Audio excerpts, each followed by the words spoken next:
स्नेहाला आला अनोळखी फोनवरून फोन. स्नेहाने फोन उचलला. स्नेहा म्हणाली, हॅलो, कोण बोलते? समोरून एक मध्यमवर्गीय महिलेचा शांत आवाज आला. तू स्नेहा बोलतेस ना? स्नेहा म्हणाली, हो, पण आपण कोण? क्षणभर शांतता पसरली. मग त्या महिला म्हणाल्या, मी रोहनची मावशी बोलते आहे. हे ऐकता स्नेहा थोडी आश्चर्यचकित झाली.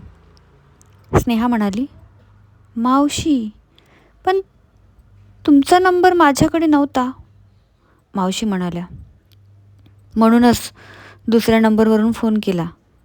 मला तुझ्याशी एक महत्त्वाची गोष्ट बोलायची होती. स्नेहाच्या मनात अनेक प्रश्न निर्माण झाले. स्नेहा म्हणाली, काय झालं? रोहन ठीक आहे ना? मावशी म्हणाली, रोहन अगदी ठीक आहे, पण त्यांच्या आयुष्याबद्दल, त्याच्या स्वभावाबद्दल आणि तुमच्या नात्याबद्दल मला तुला काही सांगायचं आहे. स्नेहा शांतपणे ऐकू लागली. मावशी पुढे म्हणाल्या, रोहन लहानपणापासून खूप भावनिक आहे. तो ज्याच्यावर प्रेम करतो त्याची साथ कधीच सोडत नाही. पण त्याच्या आयुष्यात आधीही काही लोकांनी त्याचा विश्वास तोडला आहे. त्यामुळे तो आतून खूप हळवा आहे. स्नेहाच्या डोळ्यात पाणी आलं. मावशी म्हणाल्या, तो तुझ्यावर मनापासून प्रेम करतो, पण घरात काही जण अजूनही तुमच्या लग्नाच्या विरोधात सगळं सांगितलं. तो तुझ्यावर मनापासून प्रेम करतो, पण त्याची आई अजूनही लग्नासाठी तयार नाही. स्नेहाच्या डोळ्यात पाणी आलं. माझ्यामुळे त्याला इतका त्रास होत आहे, हे मला सहन होत नाही. रोहनच्या मावशीने प्रेमाने उत्तर दिलं, खरं प्रेम कधीच सोपं नसतं, पण जर प्रेम खरं असेल तर शेवटी तेच जिंकतं. तू फक्त रोहनची साथ सोडू नकोस. तो फोन संपल्यानंतर स्नेहाच्या मनात नव्याने आशा निर्माण झाली. त्या संध्याकाळी रोहनचा फोन आला. काय करतेस?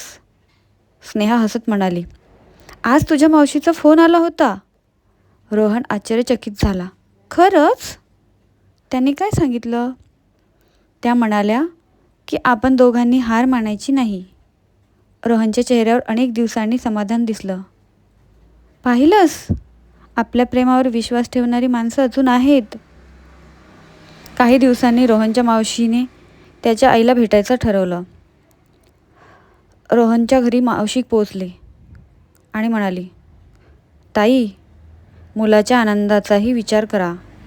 रोहन पहिल्यांदाच कोणावर इतकं मनापासून प्रेम करतो आहे. रोहनची आई काही बोलली नाही. तिच्या मनात विचार सुरू झाले. पहिल्यांदाच तिला वाटलं की कदाचित रोहन खरं हट्ट करत नाही, तर त्याचं प्रेम खरं आहे.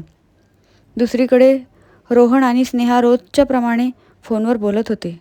रोहन म्हणाला, एक दिवस असा येईल जेव्हा आपल्याला फोनवर नाही तर रोज समोरासमोर बोलायला मिळेल. स्नेहा हसली. मी त्या दिवसाची आत्तापासून वाट पाहते आहे. दोघांनी एकमेकांना आयुष्यभर साथ देण्याचं पुन्हा एकदा वचन दिलं.